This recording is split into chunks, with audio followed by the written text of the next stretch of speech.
मैं राम कुमार रामचंद्र सिंह, मैं संजय गांधी नगर डीगर विश्वकर्मा चाल में रहता हूँ।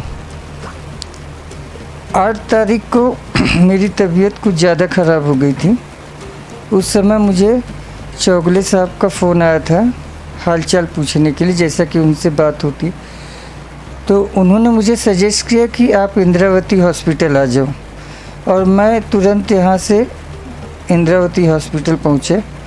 तो वहाँ पे जाने के बाद सारी व्यवस्थाएं साहब ने की थी, मुझे उसके बारे में कुछ भी नहीं मालूम।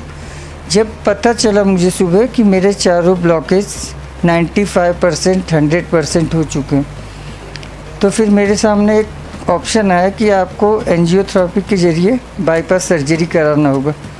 तो मैं थोड़ा डर गया, मैं मना किया उनको कि नहीं सर, मैं नहीं करा पाऊँगा, रहने दीजिए। चौगले साहब ने मुझे हिम्मत दी है कि राजू तुमको क्या करना है, तुम क्यों डर रहे हो, पैसे को लेकर डर रहे हो या किस चीज़ से डर रहे हो, आप डरो मत, मैं आपके साथ हूँ, जो भी है सब अच्छा हो जाएगा, आप खाली हिम्मत रखो।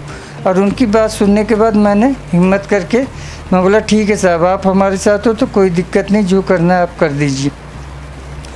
और उस दिन का दिन है और आज का दिन है, मैं हॉस्पिटल में वीआईपी ट्रीटमेंट लेके अपने घर तक चला आया हूँ, लेकिन मुझे नहीं पता कि 1 रुपया भी मेरा खर्चा नहीं हुआ। साहब का इतना मदद, इतना एहसान मेरे ऊपर हुआ है कि जिसको मैं बता नहीं सकता आप लोग से।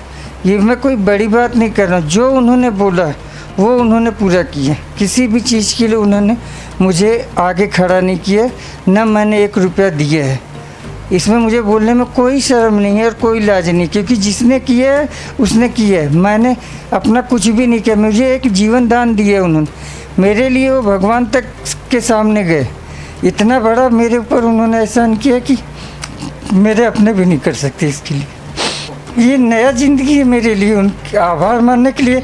जैसा जैसा वो कहेंगे, जो वो चाहेंगे, मैं उस तरीके से उनके लिए खड़ा रहूँगा। उनके लिए तो मैं हमेशा समर्पित रहूँगा, जिस चीज़ के लिए वो बोलें। वो मुझे अगर यूज़ कर लिए मेरे ज़िंदगी में, तो वही मेरे लिए बहुत बड़ा आभार होगा कि वो मुझ पर अपनी असीम कृपा। उन्होंने खुद मुझे बोला कि राजू तुझे दोस्त माना है, भाई माना है, अपना छोटा भाई।